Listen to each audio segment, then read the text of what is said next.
நாங்கள் சாரம் போடுறோங்கண்ணா. ஆ. சரிங்களா? எல்லாருமே பார்த்தீங்கன்னா சாரத்தில் எல்லாம் ஏறி எல்லாருமே டிச்சு எல்லாமே இது தான் இருந்துச்சு. டிச்சில் வந்து பார்த்தீங்கன்னா 10 பேர் 15 பேர் விழுந்தாங்க. அது ஒன்று தான். இல்லை, ரெண்டாவது டிரான்ஸ்பரத்துக்கிட்ட தகரம் போட்டிருந்தாங்க. போட்டிருந்தாங்க. தகரத்துக்கிட்ட எல்லாம் மேலே ஏறி பார்த்தாங்க. மேலே ஏறிட்டாங்களா? தகரத்துக்கு மேலே ஏறிட்டாங்க. எல்லா ரசிகருங்கன்னுக்கிட்ட எல்லாருமே மேலே ஏறி விஜய் பார்க்குறதுக்கு எல்லாம் மேலே ஏறினாங்க. ஏறினோன்னா எல்லாமே கீழே விழுந்து போச்சு. தகரம் உடஞ்சி கீழே விழுந்துச்சு. தகரம் எல்லாமே உடஞ்சி கீழே விழுந்து விழுந்தவங்க மேலே மற்றவங்க அப்படியே ஏறி நின்றுட்டாங்க. ஆமாம். இந்த பக்கம் பஸ் வரும்போது அப்படியே நகர்ந்து வந்துட்டாங்களா இந்த ஊருக்கு? எல்லாருமே பஸ் வரும்போது ஃபுல் கூட்டம். வந்தவங்களாம் இந்த சாக்கடையில் விழுந்துட்டாங்களா?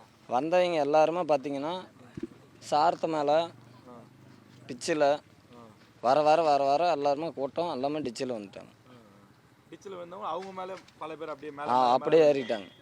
அதில் அப்படியே மூச்சு திணறி. ஆமாம், அதுதான் உண்மை. விஜய் போனதுக்கு அப்புறம் தான் அவங்கள மீட்கவே முடியும். ஆமாம், அப்படிதானே? அதுதான் உண்மை. வேற ஆம்புலன்ஸ்லாம் எப்படி தகவல் கொடுத்தாங்க?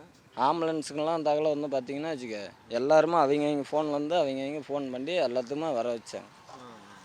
நீங்கள் இங்கே தான் ஸ்பாட்டில் இருந்தீங்க, நேரில் பார்த்தீங்களா? நாங்கள் நேரில் தான் பார்த்தோம். விஜய் வரும்போது நீங்கள் என்ன பண்ணிருந்தீங்க இங்கே? நாங்கள் வந்து கட் அவுட் போட்டிருந்தோம். கட் அவுட்டு சாரத்தை பிரிக்கிறதுக்கு நாங்கள் நின்றுட்டு இருந்தோம். Okay okay. நீங்கள் எல்லாமே நேரில் பார்த்தீங்க? நேரில் எல்லாமே பார்த்தோம். இப்போ இந்த மூச்சு திணறினவங்க அவங்களாம் என்ன சொன்னாங்க? எதனால நடந்திருக்கும் அது? அது எல்லாருமே டிச்சில் விழுந்தவங்க மேலே எல்லாருமே ஏறி நின்று பார்த்தாங்க தான். கூட்ட நெரிச்சல். பல பேர் ஏதோ பொருள்லாம் தொலைச்சிட்டுன்றாங்க. என்னென்ன பொருள்லாம் தொலைச்சி தேடுறாங்க இப்போ? செல்லு, மெட்டி, பவுனு நிறையா தொலைச்சிட்டாங்க. எங்ககிட்ட எங்கள் சாரத்து கடையிலே வந்து நிறைய பேர் தொலைவுனாங்க.